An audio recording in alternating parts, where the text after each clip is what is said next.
Hi masters, for you మీకోసం ఛానల్కి స్వాగతం సుస్వాగతం. ముందుగా మన జగద్గురువైన బ్రహ్మశ్రీ పితామహ పత్రిజీ గారికి, మన గురుమాతకి నా ఆత్మ ప్రణామాలు మాస్టర్స్. ఓకే మాస్టర్స్, ఈరోజు మన ఛానల్లోని జీకే డాక్టర్ గారు అందించిన స్పిరిచువల్ టాబ్లెట్స్ గురించి చెప్పుకుంటున్నాం మాస్టర్స్. L1 అందులో కొన్ని కాన్సెప్ట్లు చెప్పుకుంటున్నాం మాస్టర్స్. ఈ రోజు మన ఛానల్కి సీనియర్ పిరమిడ్ మాస్టర్ అయిన శిరీష మేడం హైదరాబాద్ నుంచి వచ్చారు. మేడంని సాధారణంగా ఆహ్వానించుకుందాం. ఈరోజు మేడం ఎంచుకున్న టాపిక్ తెర ముందు తెర వెనక యంత్ర మంత్ర తంత్ర అనే మంచి టాపిక్ ఎంచుకున్నారు. మేడంని సాధారణంగా ఆహ్వానించుకుందాం. నమస్తే మేడం, వెల్కమ్ మేడం. మన బ్రహ్మర్షి పితామహ పత్రిజీ గారికి ఆత్మ ప్రణామాలు తెలుపుకుంటూ, నాకు ఇంత జ్ఞానాన్ని అందించిన మన స్పిరిచువల్ టాబ్లెట్స్ ఫౌండర్ అయిన గోపాలకృష్ణ గారికి ఆత్మ ప్రణామాలు తెలుపుకుంటూ ఈరోజు మనం క్లాస్ స్టార్ట్ చేసుకుందామండి. సో ఒక్క 2 minutes మనం ఒక్కసారి ఆ జీకే సార్ ఎలా ఈ L1 అనేది స్టార్ట్ చేశారు అనేది క్లుప్తంగా చెప్తానండి. సో జీకే సార్ ఒక పెద్ద ఫ్యామిలీలోంచి వచ్చారండి. వాళ్ళు ఒక 6 members అన్నదమ్ములు అయితే, మొత్తానికి 6 పిల్లలు అయితే, జీకే సార్ చిన్నప్పటి నుంచి అనుకునేవారంట. ఏంటంటే వాళ్ళ నానమ్మ గారు ఎవరో ఆ, ఎక్కువ మెడిసిన్స్ వేసుకుంటూ ఉంటాం అదంతా గమనించి ఆయన ఏమనుకునేవారంటే, అసలు ఏ మెడిసిన్ లేకుండా, లేకపోతే అన్నిటికీ ఒకటే మెడిసిన్ ఉండేటట్టు ఏదైనా నేను కనిపెట్టాలి అని ఆయన చిన్నప్పటి నుంచి ఒక గోల్ పెట్టుకున్నారు. సో అలా పెట్టుకున్నప్పుడు ఆ అలాగే ఆయన 10th రాశారు, ఇంటర్ చదివారు, MBBS స్టార్ట్ చేద్దామని చాలా చాలా ట్రై చేసి మొత్తానికి MBBS లో సీట్ తెచ్చుకున్నారండి. అయితే అక్కడ అంతా అలోపతి కదా, MBBS అంటే అలోపతి. సో ఆ మెడిసిన్స్, ఆ టెక్నాలజీ అంతా తెలుసుకుని, సో ఇది ఓకే తెలుసుకుందాం మనము, డాక్టర్ అయ్యాక ఏదైనా రీసెర్చ్ చేసి మంచి మెడిసిన్ కనుక్కుందాం అట్లా అనుకున్నారన్నమాట. సో ఆయన మెడిసిన్ చదువుతుంటే సెకండ్ ఇయర్లో జీకే సార్ సెకండ్ ఇయర్లో ఉన్నప్పుడు ఆయనకి మన పత్రిజీ గారి గురించి తెలిసిందంట. సో తెలిసి ఆయన ఆయన పుట్టిన ఊరు వైజాగ్ కాబట్టి, వైజాగ్లో ఎప్పుడో ఒక ర్యాలీ పెడుతున్నప్పుడు ఆయన గురించి తెలిసింది. సో తెలిసి అక్కడికి వెళ్ళి వినటం, ఆయన్ని ఫాలో అవటం అట్లా జరిగి, సో ముందైతే నమ్మలేదంట. యాజ్ ఏ మెడికల్ స్టూడెంట్గా ధ్యానమే అన్ని తగ్గిస్తుంది అని పత్రిజీ గారు చెప్పినప్పుడు ఆయన నమ్మలేదన్నమాట. సో నమ్మకుండా ముందు ఒకసారి ట్రైల్ వేసి చూద్దాం, అంత పెద్ద ఆయన ఈ మాట చెప్తున్నారు అంటే ట్రైల్ వేసి చూద్దాం అని చెప్పేసి ఒక గుడి దగ్గర కూర్చుని మెడిటేషన్ చేసుకుందామని కూర్చున్నారంట. కూర్చుంటే ఒక 5 నిమిషాలు కూర్చుందాము మనము, అసలు ఇది ట్రైలే కదా ఆయన అంటే వాళ్ళు ఎలా ఉంటుందంటే, మెడికల్ చదువుతున్న వాళ్ళు సైంటిఫిక్ గా అంతా ప్రూవ్ అయితే కానీ నమ్మరు. సో అలాంటిది ఆయన పెద్ద ఆయన చెప్తున్నారు కదా అని చెప్పేసి కూర్చున్నారనమాట. కూర్చుంటే 5 నిమిషాలు కూర్చుందాం అనుకున్నప్పుడు గంటన్నర అలా కంటిన్యూగా కూర్చున్నారంట. ఆయనకే తెలియలేదంట అంత టైం అయింది. అంత అంటే ఆయనకి అంత మంచి వైబ్రేషన్స్ రావటం, ఏదో బాడీలో ఏదో అయిపోవటం. సో ఆయన మరి ఫస్ట్ టైమే మనకి ఎందుకు రావట్లేదు, ఆయనకి ఎందుకు వచ్చిందంటే అది అది కర్మఫలం అనమాట. అది కర్మఫలం అంటే ఇది ఎక్కువగా ఆ వర్డ్ అనగానే అది నెగిటివ్ గా తీసుకోవటం కాదండి. సో ఆ దాని ఆయన చేసిన ముందు జన్మలో, ముందు ఇన్కార్నేషన్స్ లో ఆయన చేసిన పుణ్యఫలం అనుకోవచ్చు. కర్మఫలం అనే కాదు, పుణ్యఫలం అనుకోవచ్చు. కర్మ అనేసరికి అందరూ నెగిటివ్ అనుకుంటారు కాబట్టి పుణ్యఫలం వాడానండి. యాక్చువల్గా కా మనం చేసిందే మనకు వస్తుంది అని మనకి తెలుసు కాబట్టి, సో ఆయన ముందు జన్మల్లో ఏదైతే ఎక్కడి వరకు అయితే ఆ ధ్యానం చేయటం ఆపేశారో అది ఇప్పుడు కంటిన్యూ, ఇది ఇలా బీజం పడింది అనమాట. సో అలా బీజం పడి మొత్తానికి ఆ రోజు అలా గడిచింది. సో ఇంత అయ్యిందేంటి టైము అని ఆయన ఒకసారి అలా ట్రై చేసి చూశారు, అంతే. నెక్స్ట్ టైం మళ్ళా ఇంకోసారి రూమ్ లో కూర్చున్నారు అనమాట. ఆయన MBBS చదువుతున్నారు, విజయవాడలో సిద్ధార్థ కాలేజ్ లో చదువుతున్నారు. సో మళ్ళా ఇంకోసారి అలా కూర్చుని అలా రూమ్ లో ట్రై చేశారంట. రూమ్ లో కూడా అదే సేమ్ ఫీలింగ్ అన్నమాట. సో ఏంటి ఇది, ఆ నాకు అర్థం కావట్లేదు, ఇలా జరుగుతోంది ఏంటి అని అనుకుని, ఆ ఉంటారు కదా ఇప్పుడు పత్రిజీ గారి ఫాలోవర్స్ ఉంటారు. సో వాళ్ళని కనుక్కోవటం అట్లా చేశారన్నమాట. సో ఇది ధ్యానంలో ఫస్ట్ స్టేజ్ ఇలాగే ఉంటుంది. సో మీరు ఇలా చేస్తూ ఉండండి అంటే, నేను ఎంబీబీఎస్ చదువుతున్నాను, నేను సైంటిఫిక్ గా ఏది ప్రూవ్ అయినా నేను స- చెప్పలేను కరెక్ట్ గా అని జీకే సార్ అన్నారంట. అప్పుడు ఒక సీనియర్ మాస్టర్ ఆయన ఫాలో అప్ చేయటం, ఆ అలా మొత్తానికి పత్రిజీ గారు ప్రియ శిష్యుడు అయిపోయారనమాట జేకే సార్. ఎన్నో రీసెర్చ్లు చేశారు. ఆ ఎంబీబీఎస్ కంప్లీట్ అయిపోయింది. ఒక రీసెర్చ్ లో ఆయనకి ఆ ఏంటంటే ఎంబీబీఎస్ ఇంకా ఎంతసేపు సెకండ్ ఇయర్ లో ఆయనకి ధ్యాన పరిచయం అయింది. ఎంతసేపు ఇంకా పత్రిజీ గారి వెనకాల తిరగటం, ఆ ఆ స్టడీస్ అంటే కొంచెం ఎలా అంటే ఊర్లు తిరుగుతూ అలా ఉన్నప్పుడు కొంచెం స్టడీస్ వెనకబడతాయి కదా. సో ఆయన అప్పుడు కూడా చాలా కాన్ఫిడెన్స్ గా నేను ఎగ్జామ్ రాస్తాను, నేను ఎగ్జామ్ పాస్ అవుతాను, నేను ఎంబీబీఎస్ కంప్లీట్ చేస్తాను అని చెప్పేసి థర్డ్ ఇయర్ లో ఆయనకి అసలు చదవటం కుదిరేది కాదంట ఆ పరిస్థితుల్లో. సో కుదరినప్పుడు ఆ ఆ నేను ఎలా అయినా ఎగ్జామ్ రాస్తాను, నేను చేసే పని మంచిదైనప్పుడు నాకు ఎప్పుడు మంచి జరుగుతుంది అనే ఫీలింగ్ తో ఆయన మొత్తానికి ఎగ్జామ్ రాయటానికి ఫస్ట్ టైము. అంటే ఏదైనా మనకి జరగాలి అంటే మనకి మన బాడీలో అంత వైబ్రేషన్స్ ఉండాలి, అది మనకి తెలుసు. మనం అంత ఫ్రీక్వెన్సీలోకి వెళితే మనకి అవి ట్రూగా జరుగుతాయి. మనం ఇప్పుడు ఏవో కోరిక కోరుకున్నాము, మనకు అంటూ ఉంటారు కదండి, మనం ఏది భావిస్తే అది జరుగుతుంది. మరి భావించినప్పుడు ప్రతిదీ జరగదు అని అంటే ఏంటి అక్కడ? మన మన భా మన భావనకి, మనకుండే శక్తికి, ఎనర్జీకి ఫ్రీక్వెన్సీస్ టాలీ అయితే అప్పుడు అది జరుగుతుంది అనమాట.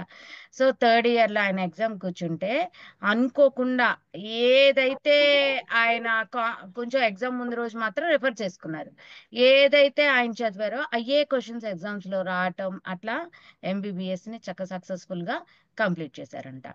కంప్లీట్ చేసేసరికి ఆ తర్వాత ఒక నిజాం హాస్పిటల్ అని ఒక హాస్పిటల్ వైజాగ్ లో పెట్టారండి. అప్పుడు ఎలా పెట్టారంటే పత్రిజీ గారు చెప్పారు, ఆ, నువ్వు ధ్యానానికి సంబంధించిన ఏదైనా ఇన్స్టిట్యూట్ పెట్టి ఆ ఆ, ధ్యానం నేర్పించు అని చెప్పారు. అయితే ఈయన మొదటి నుంచి ఆయన గోల్ ఏంటి? ఏ మెడిసిన్ లేకుండా ట్రీట్మెంట్ జరగాలి, పత్రిజీ గారు చెప్పిందే. కానీ ఈయనకి చిన్నప్పటి నుంచి వాళ్ళ నాన్నమ్మ గారిని చూసి ఒకే ఒక్క మెడిసిన్ తో అంతా క్యూర్ అయిపోవాలి, ఇలా ఈ ఈ థాట్స్ తో ఉన్నారు కదా చిన్నప్పటి నుంచి. ఇంకా అట్లా అని నిజాం హాస్పిటల్లో ఒక ఫ్లోర్ లోనేమో ధ్యానం నేర్పిస్తూ ధ్యానానికి సంబంధించిన బుక్స్ కానీ, సో అక్కడ పిరమిడ్స్ కానీ అవన్నీ అరేంజ్ చేశారు.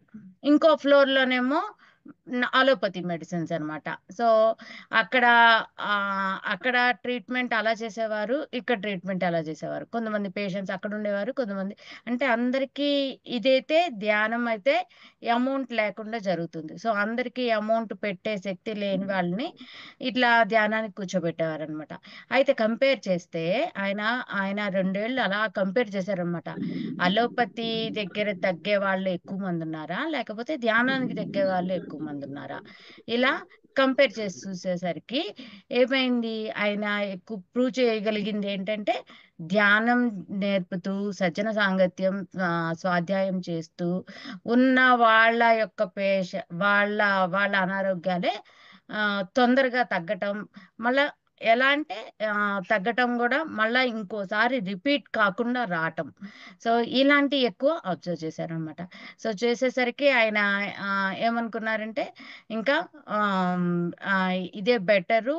నేను ఆయన ఆ 2 ఇయర్స్ చాలా ఆలోచించి ఆ, ఏది చేస్తే ఏ అనారోగ్యం తగ్గుతోంది అనేది గమనించారనమాట. ఈ స్పిరిచువల్ టాబ్లెట్స్ ఆ ధ్యానానికి వచ్చే పేషెంట్ల ద్వారా ఆయన తెలుసుకున్నారు ఏది చేస్తే ఏది తగ్గుతుంది, ఎలా తగ్గుతుంది, మన ఆలోచనని ఎలా మార్చుకుంటే ఎలా మనకి అనారోగ్యం తగ్గుతుంది అనేది గమనించారు. గమనించి ఆ 2 ఇయర్స్ అలా ఉంచి ఆ తర్వాత ఆ ఆ, ఇంకా పూర్తిగా అలోపతి తీసేసి ఈ ధ్యానానికి సంబంధించింది ఉంచి అక్కడ ఆయన ఆ ఇంకా నేను ఒక ఈ ఈ ఆ, పత్రిజీ గారు చెప్పిన కాన్సెప్ట్స్ ని తీసుకుని అన్ని స్పిరిచువల్ టాబ్లెట్స్ అని ఒక ఒక గ్రూప్ పెట్టి, అంటే గ్రూప్ అంటే మనం వాట్సాప్ గ్రూప్ కాదండి, ఒక నేమ్ పెట్టి దానికి ఒక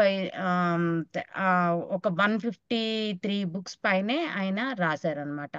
సో షుగర్ వస్తే ఇలా ప్రవర్తిస్తే షుగర్ తగ్గుతుంది, అలాగే డయాబెటీస్, అలాగే స్కిన్ డిసీజెస్ వస్తే ఈ ప్రాబ్లం వలన వస్తుంది.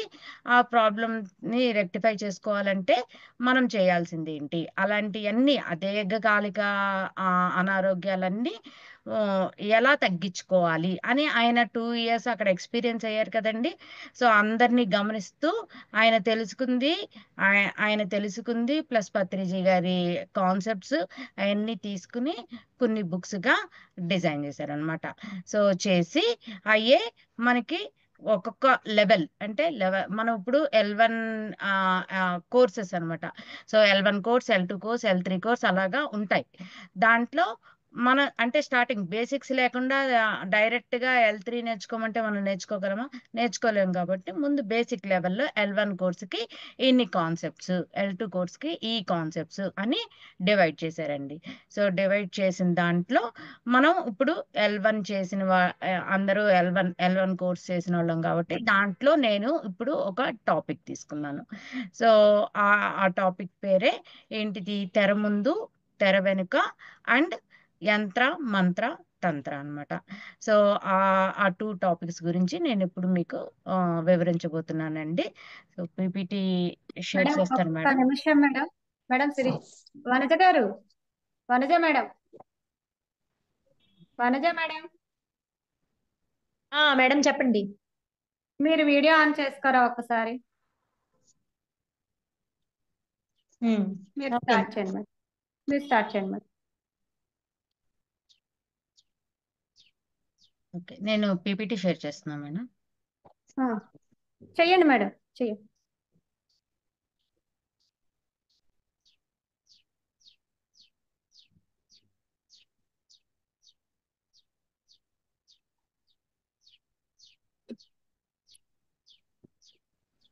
సో మన ఫస్ట్ టాపిక్ ఏంటండి, 3 అంశాలు.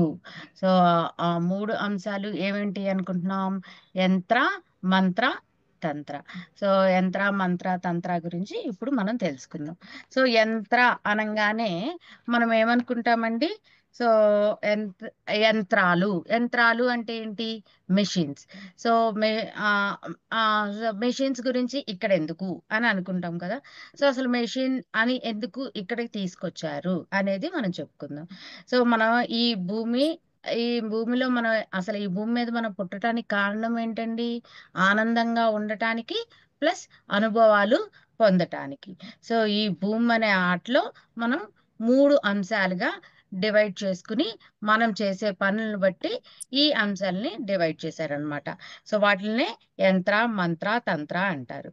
సో సో ఇవి దేనికవి పేరు సిమిలర్ గా ఉంది కదా అని చెప్పేసి 3 ఒకటే రిలేటెడ్ కాదండి.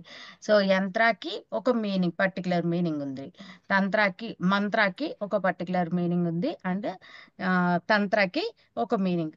కానీ ఒకదానికి ఒకటి రిలేషన్ ఉంటుంది, meanings not same but they have some relations అన్నమాట. సో ఆ రిలేషన్స్ నే ఏంటి అనేది మనము ఇప్పుడు చెప్పుకుందాం. సో చూడండి, యంత్ర అంటే చూడండి, అతని మైండ్ చుట్టూ అంటే తన మైండ్ చుట్టూ తను చేసే ఆలోచనలన్నీ మనకి ఇక్కడ ఈ ఫిగర్ లో చూపిస్తున్నారు. అట్లాగే సో మంత్ర అంటే మనకు తెలుసు, మన మాటే మంత్రము అని అనుకుంటాం కదా. సో అలాగా మంత్రాకి సింబల్ గా ఇది పెట్టారు. సో తంత్ర అంటే మనం ఆధ్యాత్మికంగా ఎదిగిన అప్పుడు మనం తంత్ర స్టేజ్ కి వెళ్తాం అనమాట. సో తంత్ర స్టేజ్ కి వెళ్ళాలి అంటే యంత్ర ఉండాలి, మంత్ర ఉండాలి. సో అసలు మనం ముందు యంత్ర గురించి చెప్పుకుందాం. సో యంత్ర అంటే ఏంటి అంటే, మనం రోజువారీ వస్తువుల్ని మనం యంత్ర అంటే, ఇప్పుడు మనం ఫర్ ఎగ్జాంపుల్ టీవీ చూస్తున్నాం. ఇప్పుడు మనం జూమ్లో అటెండ్ అయ్యాం. జూమ్లో అటెండ్ అవ్వాలంటే మనకు ఒక మొబైల్ ఉండాలి. సో మొబైల్ అనేది ఏంటండి, ఒక యంత్రము. అట్లాగే మనం ఏ పని చేయాలన్నా ఇప్పుడు టెక్నికల్ గా బాగా డెవలప్ అయిపోయాక మనం మెషిన్స్ మీద బాగా డెవలప్ అయిపోయాం. ఈవెన్ ఆ ఆ చట్నీ చేసుకోవడానికి కూడా మనం మిక్సీ జార్స్ అవన్నీ వాడుతున్నాం కదండి. సో ఇవన్నీ ఏంటండి, మెషిన్సే కదా.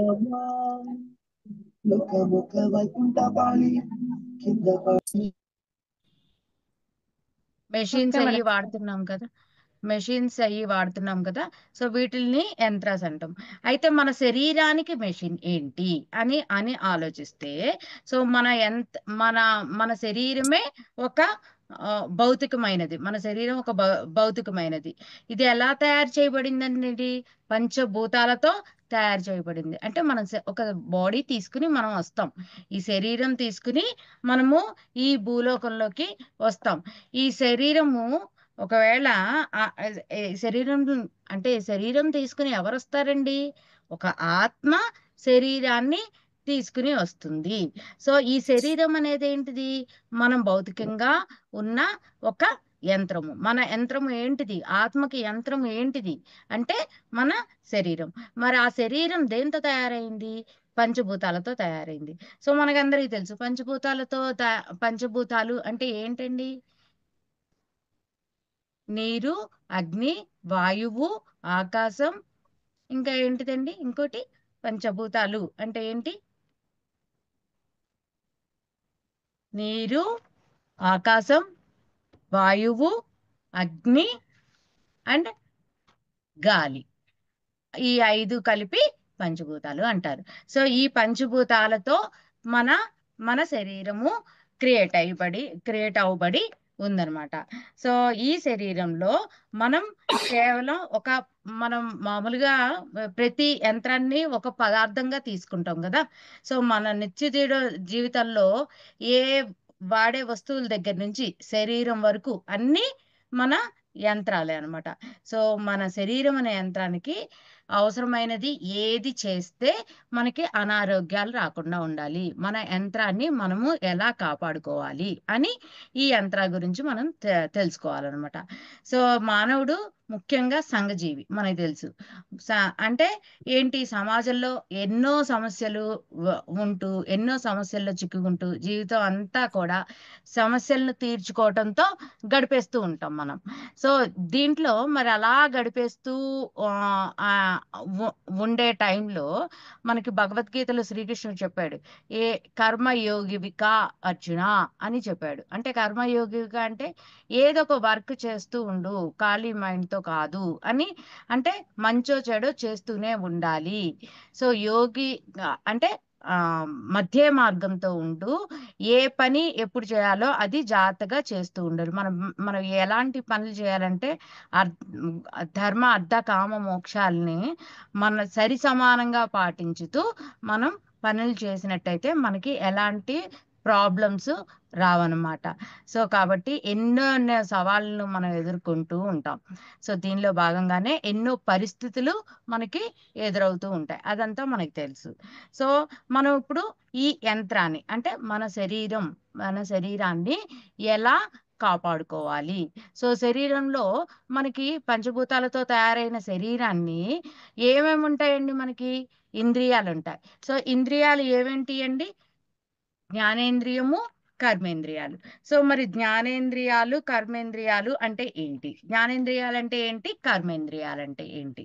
సో జ్ఞానేంద్రియాలు అంటే ఏంటండి, మనకు తెలుసు. ఏ ఆ, ఏంటి జ్ఞానేంద్రియాలంటే కన్ను, కళ్ళు, కన్ను, ముక్కు, నోరు, ఇంకా చెవులు, చెవి, చర్మం. చెవులు, చర్మం. సో ఈ 5టిని జ్ఞానేంద్రియాలు అంటారు. మరి ఇంకోటి ఏంటిదండి, కర్మేంద్రియాలు. సో కర్మేంద్రియాలని వేటిని కర్మేంద్రియాలు అంటాము. చేతులు, కాళ్ళు, కర్మేంద్రియాలంటే చేతులు కాళ్ళు, ఓకే. వాక్కు, ఆటోమేటిక్ గా వాక్కు. ఓకే పనులు అమ్మా. పనులు మనం చేసే పనులు కర్మలు. ఇంద్రియాలు అంటే బాడీ పార్ట్స్. సో ఓకే పనులు కాదు కదా. సో వాక్కు, ఓకే నేను చెప్తాను. సో చేతులు కాళ్ళు అంటే దీనికి ఆ ఆ, ఒక గ్రాంధిక భాషలో ఏమంటారంటే పాణి అంటారు, చేతుల్ని పాణి అంటారు. సో వాక్కు. పాదం, ఆ పాయువు అంటే మలద్వారం అన్నమాట. సో ఉపస్థ అంటే మూత్రద్వారం. సో ఈ వీటిని ఏమంటారంటే పంచ కర్మేంద్రియాలు అని అంటారు. సో ఈ కర్మేంద్రియాలు మనకి కనిపించవు కానీ కంప్లీట్ గా ఎప్పుడు జరుగుతూనే ఉంటాయి. మనకి బయట ఇప్పుడు పంచ జ్ఞానేంద్రియాలతో మనం చేసేవన్నీ మనకి కనిపిస్తూ ఉంటాయి కానీ కర్మేంద్రియాలతో మనం చేసేవి మనకి కనిపించవు. కానీ వాటిని మనం కంట్రోల్లో పెట్టుకుంటే ఆటోమేటిక్ గా జ్ఞానేంద్రియాలు కూడా కంట్రోల్లో ఉంటాయి అన్నమాట. సో అందుకని వాటిని హెల్తీగా పెట్టుకోవాలి, వీటిని కర్మేంద్రియాలని. సో అంటే ఈ ఇన్నర్ గా ఇప్పుడు ఫర్ ఎగ్జాంపుల్ మనం ఒక 2 రోజులు తినలేదనుకోండి, మనం వాష్రూమ్కి వెళ్లకుండా ఉంటామా? వెళ్తాం. సో ఎలా అంటే లోపల జరిగే పనులు అలా జరుగుతూనే ఉంటాయి అన్నమాట. సో కానీ అంటే ఏంటి అంటే ఇక్కడ వాటిని జ్ఞానేంద్రియాలు, పంచ జ్ఞానేంద్రియాలు, కర్మేంద్రియాలు ఈ రెండింటిని మనము ఆ జాగ్రత్తగా చూసుకోవాలి. సో మన శరీరాన్ని మనం జాగ్రత్తగా చూసుకోవాలి అని అంటే మెయిన్ పాయింట్ ఏంటి, మనం ఫుడ్ తీసుకుంటున్నాం. ఆ ఫుడ్ ఎలా ఉండాలి, మన భౌతిక స్థితి కరెక్ట్ గా ఉండాలి. భౌతిక స్థితి ఏంటంటే బాహ్యంగా కనిపించేది. సో భౌతిక శరీరం. సో అది ఆ, ఆ, మన మనకి తెలుసు 7 బాడీస్ ఉన్నాయి, దాంట్లో భౌతిక శరీరం బాహ్యంగా కనిపించేది. సో ఆ శరీరాన్ని మనము జాగ్రత్తగా పెట్టుకోవాలి. అప్పుడు పెట్టుకోవాలి అంటే మెయిన్ గా మనం పాటించాల్సింది ఏంటండి, శాకాహారం. సో ఈ శాకాహారం గురించి అందరికీ తెలిసే ఉంటుంది. శాకాహారం అంటే ఏంటి, వెజిటేరియన్. సో వెజిటేరియన్ ఫుడ్ తీసుకోవటం. సో వెజిటేరియన్ ఫుడ్ తీసుకోకపోతే ఏమవుతుంది, వాటిని తీసుకోవటం వల్ల ఏమేమి అడ్వాంటేజెస్ ఉంటాయి అనేది తెలుసుకుందాం. సో శాకాహారం తీసుకోవటం వల్ల తీసుకోకపోవటం వల్ల ఏమవుతుంది అంటే, ఫర్ ఎగ్జాంపుల్ కార్ తీసుకుందామండి. కార్లో అది పెట్రోల్ కార్ అయితే మనకి కొంచెం రేట్ తక్కువగా ఉంటుంది అని డీజిల్ వేసి వాడామనుకోండి, అది మూవ్ అవుతుందా అండి? సో ఒకవేళ మూవ్ అయినా తాత్కాలికం. ఎంతసేపు మూవ్ అవుతుంది, కొంతసేపు మూవ్ అవుతుంది. సో లోపల ఇంజిన్ అనేది ఉంటుంది, ఆ ఇంజిన్ ఏమవుతుంది, చెడిపోతుంది. చెడిపోయినప్పుడు అది సరిగ్గా వర్క్ అవుతుందా, ఆ కార్ అనేది సరిగ్గా మూవ్ అవ్వదు. సో ఏ ఏ వాహనానికి ఆ ఫ్యూయల్ ని మనం ఇవ్వాల్సి వస్తుంది. అట్లాగే మన శరీరం కూడా దేంతో నిర్మించబడింది, మన శరీరం ఏం ఫుడ్ తీసుకోమని చెప్పారు మామూలుగా వేదాల్లో అసలు చెప్పింది ఏంటంటే మొక్క నుంచి వచ్చినవి అంటే భూమి నుంచి పండినవి మాత్రమే మనము తీసుకోవాలి. అంటే మనం భూమి నుంచి వచ్చాయి అంటే ఏంటండి, భూమిలో ఒక విత్తనం వేస్తే ఆ విత్తనం నుంచి ప్లాంట్ వస్తుంది. ఆ ప్లాంట్ నుంచి మనం తీసుకోవాల్సిన ఫుడ్ని మనం అంటే విత్తనం పెట్టి వదిలేస్తే ప్లాంట్ వచ్చేస్తుందా అంటే దానికి నీరు పోయాలి, సన్లైట్ ఉండాలి, ఫోటోసింథసిస్ జరగాలి, అప్పుడు మనకి ఆ మొక్క అనేది వస్తుంది. ఆ మొక్క నుంచి పూసినవి కానీ కాసినవి కానీ పక్కన విత్తనాలు కానీ ఏదైనా మనం తీసుకునేది ఫుడ్ ఎలా ఉండాలి, వాటిల నుంచి వచ్చే ఫుడ్ని మనం తీసుకోవాలి.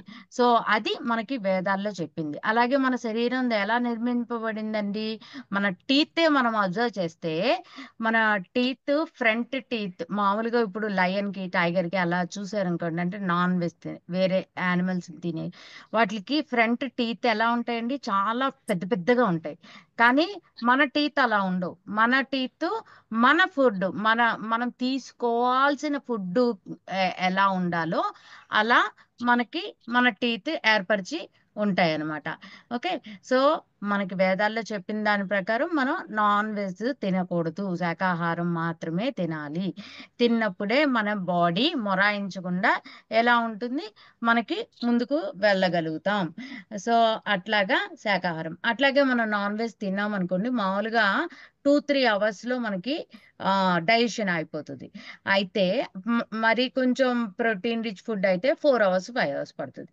కానీ నాన్ వెజ్ తింటే అది 72 మినిమం అండి, 72 అవర్స్ పడుతుంది అనమాట.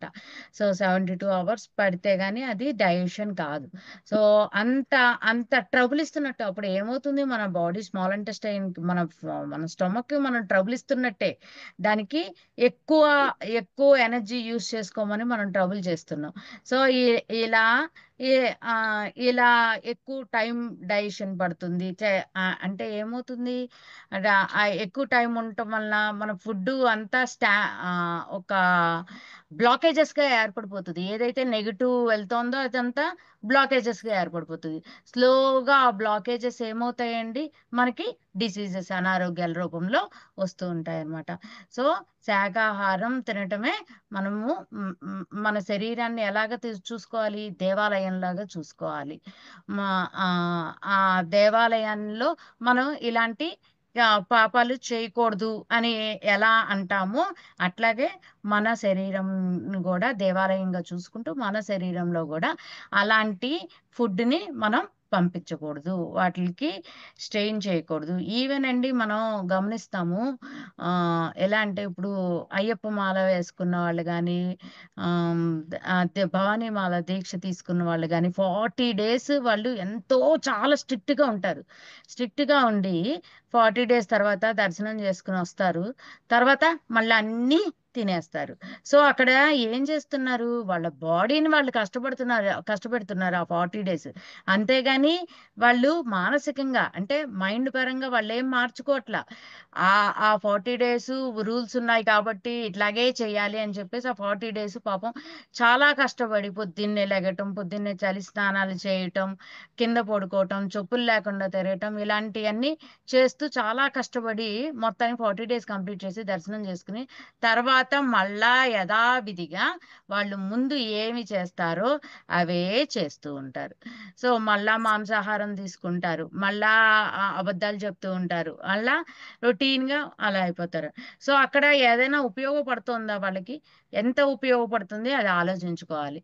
సో ఇక్కడ మనం చేయాల్సింది ఏంటి, ధ్యానం చేస్తే ధ్యానం అదే 40 days ధ్యానానికి టైం పెట్టారనుకోండి, ధ్యానానికి టైం పెట్టి 41 days కంప్లీట్ చేస్తే ఎలాంటి మార్పు వస్తుందో అబ్జర్వ్ చేయండి. అదే 41 days మీరు మాల వేసుకున్న వాళ్ళకి ఎలాంటి చేంజెస్ వస్తాయో అబ్జర్వ్ చేస్తే, మీరు ధ్యానం చేసిన వారికే అనారోగ్యాలు తగ్గటం కానీ, లేకపోతే మానసికంగా వాళ్ళు చూడాలనుకున్న మార్పులు కానీ జరుగుతూ ఉంటాయి అన్నమాట. ఈ 41 days కాన్సెప్ట్ ఏంటి అంటే, 41 daysలో ఒక సెల్ అండి, మనకి ఎన్నో కణాలు ఉంటాయి మన బాడీలో. సో ఆ కణాలు మార్పు చెందటం అంటే 41 daysకి న్యూ సెల్స్ ఫామ్ అవుతాయి అనమాట.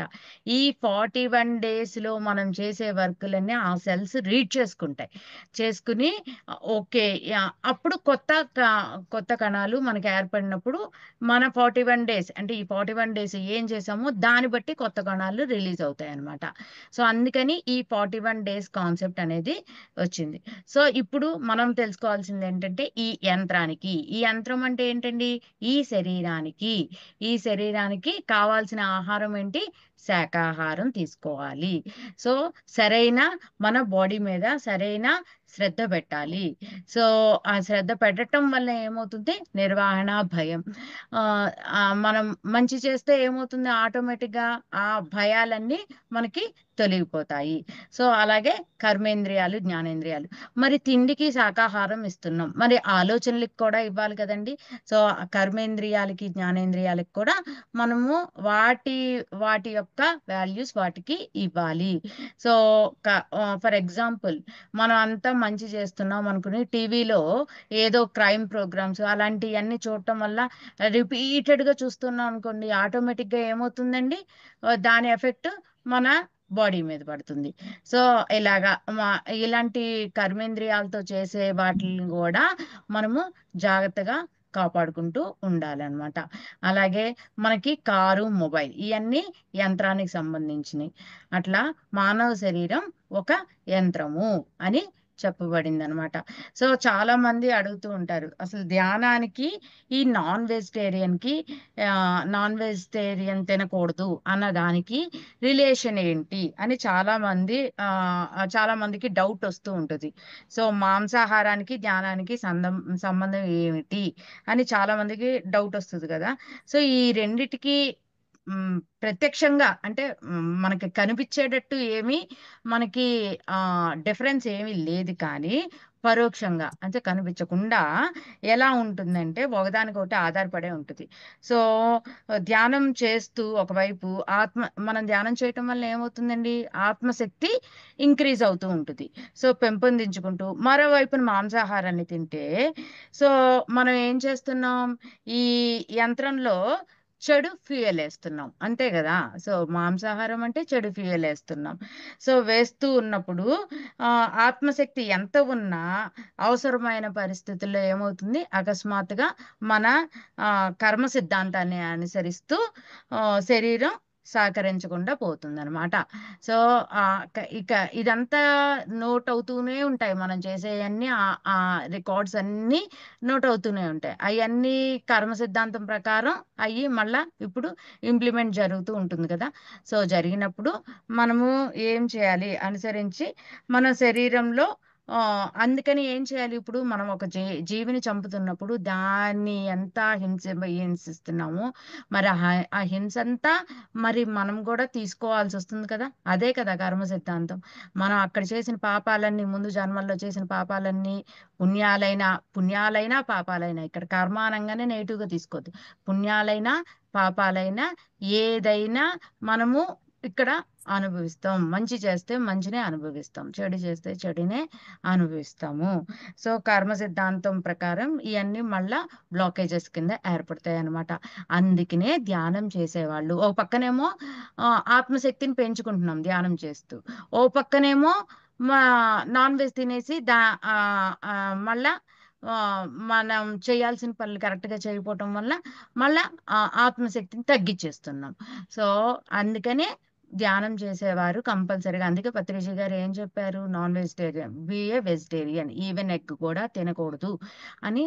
అందుకనే ఆ కాన్సెప్ట్ చెప్పడం జరిగిందనమాట. సో ఇప్పుడు మన యంత్రానికి కావాల్సినవి ఏంటి, పూర్తిగా శాకాహారమే కావాలి. ఫలాహారం అయితే మరీ మంచిది. ఫలాహారం అంటే ఓన్లీ ఫ్రూట్స్ అనమాట, అది ప్లాంట్స్ నుంచి వస్తుంది కాబట్టి. సో ఇంకా ఈ రెండే తింటున్నాం కదా అని చెప్పేసి రుచిగా అనిపించిన వాటిని మాత్రమే తినాలి. మళ్ళా తినేటప్పుడు రుచిని మనం అనుభవించాలి. సో ఎప్పుడు తింటున్నా మనం ఆ రుచిని అనుభవిస్తూ తింటేనే ఆ ఫుడ్ అనేది మనకి బాగా ఎనర్జీ ఇవ్వటానికి ఛాన్సెస్ ఉంటాయి అన్నమాట. సో ఇంకోటి ఏంటంటే మేము పాటించాల్సింది, ఆకలికి సగమే తినాలండి, పేకల దాకా తినకూడదు.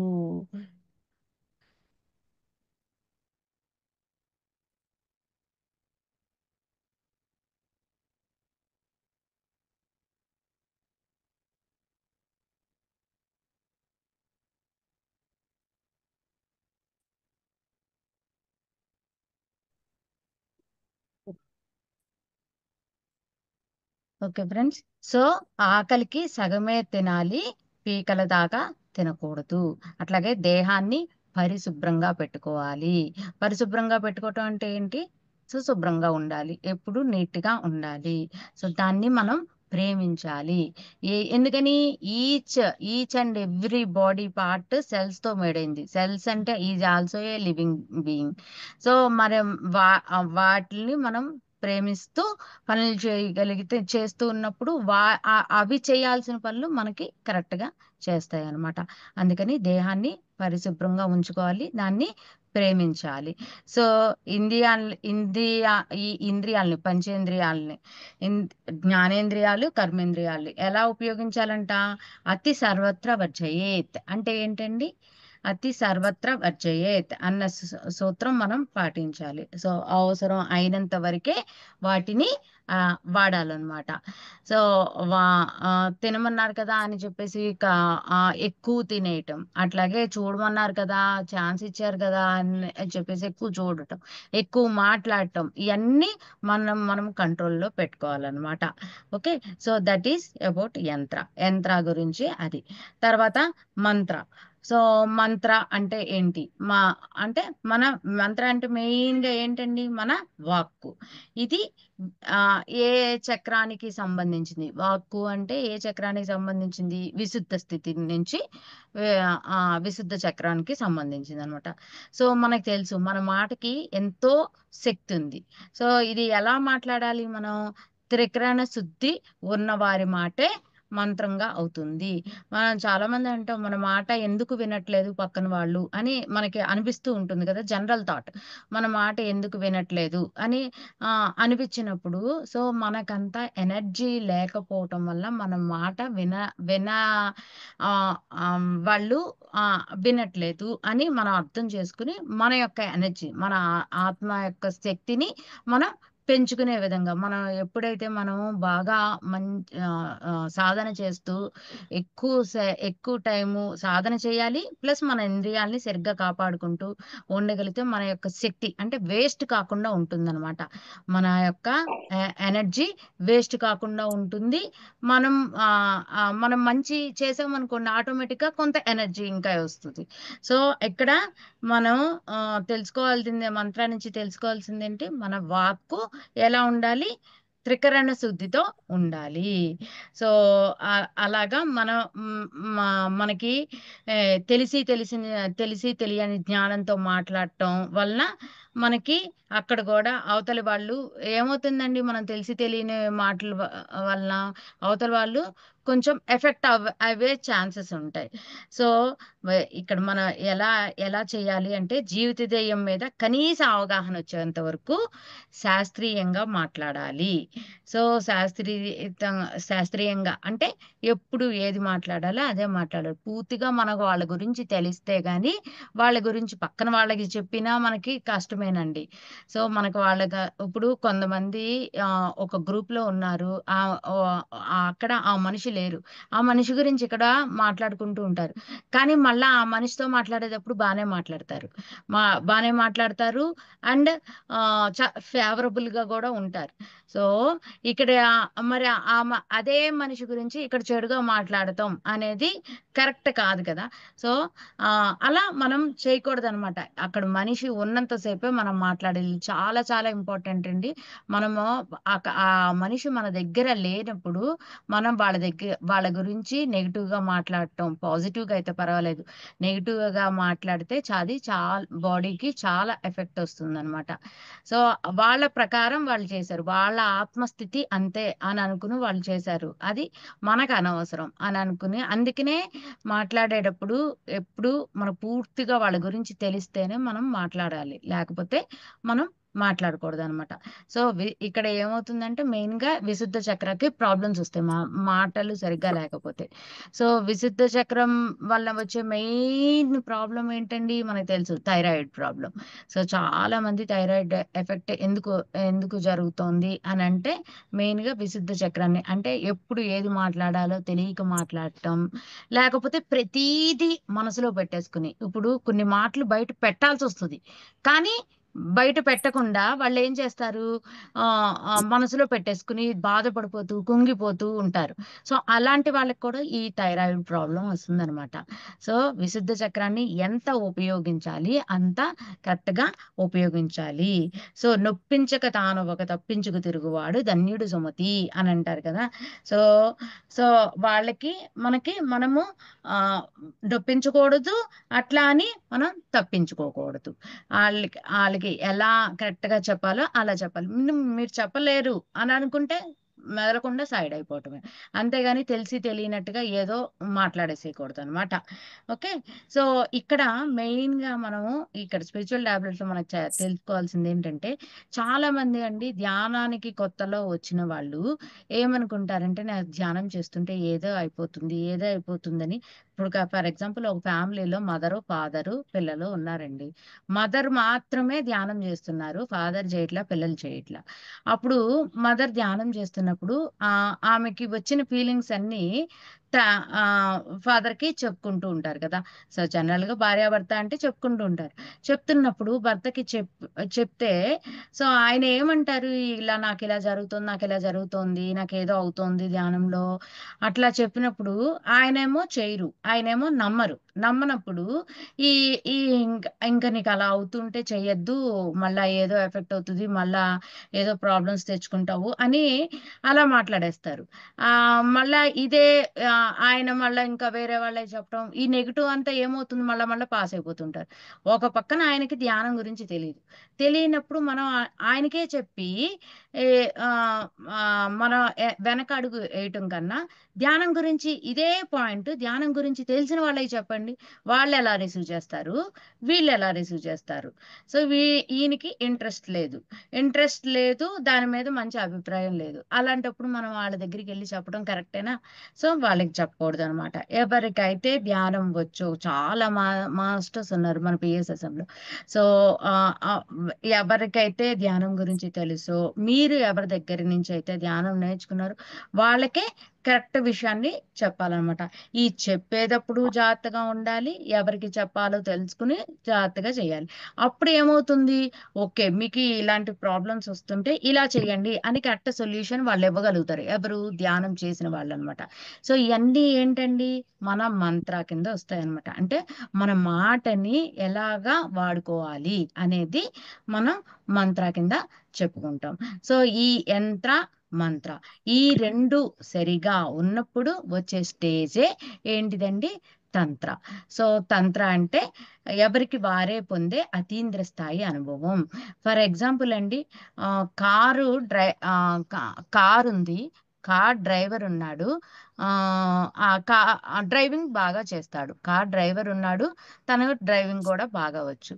సో ఈ రెండిట్లో ఫర్ ఎగ్జాంపుల్ కారు బ్రేక్స్ పనిచేయట్లేదు, అప్పుడు కార్ డ్రైవర్ ఉన్నా, కార్ డ్రైవింగ్ ఎంత బాగా చేయగలిగిన శక్తి ఉన్నా కార్ సరిగ్గా బ్రేక్స్ పనిచేయనప్పుడు ఉపయోగం ఉంటుందా? ఉండదు. అంటే ఇప్పుడు మనం బాడీ తీసుకున్నాం అనుకోండి, శరీరం సరిగా లేనప్పుడు మనము అసలు శరీరమే మనకి దాన్ని ఏమంటారు, శరీరమే మనకు కోఆపరేట్ చేయట్లేదు. సో శరీరమే కోఆపరేట్ చేయనప్పుడు మనకి ఈ కార్ డ్రైవర్ ఉన్న ఉపయోగం లేదు, అండ్ డ్రైవింగ్ చేయటం తనకి ఎంత బాగా వచ్చినా ఉపయోగం లేదు. అలాగే కార్ మంచిగా ఉంది, కార్ డ్రైవర్ ఉన్నాడు, వాడికి డ్రైవింగ్ చేయటం సరిగ్గా రాలేదు అని అనుకోండి, అప్పుడు ఏమన్నా ఉపయోగం ఉంటుందా? సో అందుకని ఏంటి అంటే ఇక్కడ మనం తెలుసుకోవాల్సింది, కార్ డ్రైవర్ ఉన్నా, కార్ డ్రైవింగ్ చేయటం వచ్చిన మూడు ఎలా ఉండాలి, మధ్య మార్గంలో ఉండాలి. సో రెండు ఉన్నా, కార్ డ్రైవర్ ఉన్నా, కారు ఉన్నా, వాడికి డ్రైవింగ్ చేయటం రాకపోతే వాడికి కారు ఉపయోగం ఉండదు. సో ఈ మూడింటిని ఎలా ఉండాలి, మధ్య మార్గంలో ఉండాలి. సో తంత్ర అనేది ఏంటంటే ఎవరికి వారే, ఇప్పుడు మనం యంత్రాన్ని సరిగ్గా పెట్టుకుంటున్నాం, మంత్రాన్ని సరిగ్గా పెట్టుకుంటున్నాం. ఇప్పుడు పెట్టుకుని ధ్యానం చేస్తూ కంటిన్యూగా మంచిగా సాధన చేస్తూ ఉన్న వాళ్ళకి ఏమవుతుంది, అతీంద్ర స్థాయి అనుభవాలు మొదలవుతాయి అన్నమాట. సో అతీంద్ర స్థాయి అనుభవాలు అంటే ఏంటండి, so telepathy, clear audience, astral travel, ఇలాగా టెలిపోర్టేషన్, ఇలాంటివన్నీ అనుభవంలోకి వస్తూ ఉంటాయి అన్నమాట. సో వీటిల్ని అతీంద్ర స్థాయి అని అంటారు. సో ఇక్కడ మనం పాటించాల్సింది మెయిన్గా, ఇక్కడ మన మంత్రాల్లోనే అప్పుడప్పుడు మన మాటని మనం దుర్వినియోగం చేస్తున్నాం అని మనకు అనిపిస్తే ఏం చేయాలి, ఒక రోజు పెట్టేసుకొని మౌనంలో ఉండిపోవాలి. సో ముందు బాహ్య మౌనం మనం బాగా నేర్చుకోగలిగితే ఆటోమేటిక్గా మనకి ఏమవుతుంది, అంతర్మౌనం కూడా మనకి బాగుంటుంది అనమాట. అంతర్మౌనం అంటే లోపల, అంటే మన మైండ్ కూడా మౌనం అయిపోవటం. సో మనస్సే కదా మనకి అంతా ఎప్పుడు చలిస్తూ ఉండేది ఏంటిదండి, మన మనస్సు. సో అది మౌనంగా ఉండాలి అని అంటే ముందు బాహ్య మౌనం నేర్చుకోవాలి. బాహ్య మౌనం నేర్చుకుంటే కొంచెం ఎక్కువగా రిపీటెడ్గా మౌనం పాటిస్తూ ఉంటే ఆటోమేటిక్గా మనకి అంతర్మౌనం కూడా యాక్టివేట్ అవుతుంది. మన మనసు శూన్యంలోకి వెళ్తుంది, మనకి ఎనర్జీ ఎక్కువ తీసుకోవటానికి తోడ్పాటు అవుతుంది. సో అలా చేయటం వలన కూడా మనకి తంత్ర స్టేజ్లోకి మనం తొందరగా రాగలుగుతాం అనమాట. సో ఇది దాన్ని ఏమంటారు, అందుకే ఎవరికి వారే పొందే అతింద్ర స్థాయి. సో మీకు ఆ హాస్టల్ ట్రావెల్ రావాలి, మీకు టెలిపోర్టేషన్ రావాలి అంటే మీ వదిలి ఎవరో ధ్యానంలో కూర్చుని చేస్తుంటే మీకేం రాదు, ఎవరికి వారే చేసుకోవాలన్నమాట. సో ఇది మెయిన్గా ఆత్మ యొక్క సంభావ్యత, అంటే ఆత్మ చేసే పనులన్నీ మనం ఇక్కడ తంత్రాలో అనుభవిస్తాం అనమాట. సో అత్యద్భుతమైన జీవితం రావాలి అంటే మనం ఆ తంత్ర స్టేజ్కి రీచ్ అవ్వాలి. సో ఇది తంత్ర అనమాట. Thank you madam, thank you so much madam. మా ఛానల్కి వచ్చి ఎంతో గొప్ప ఆత్మజ్ఞానాన్ని అందించారు మేడం. Thank you madam.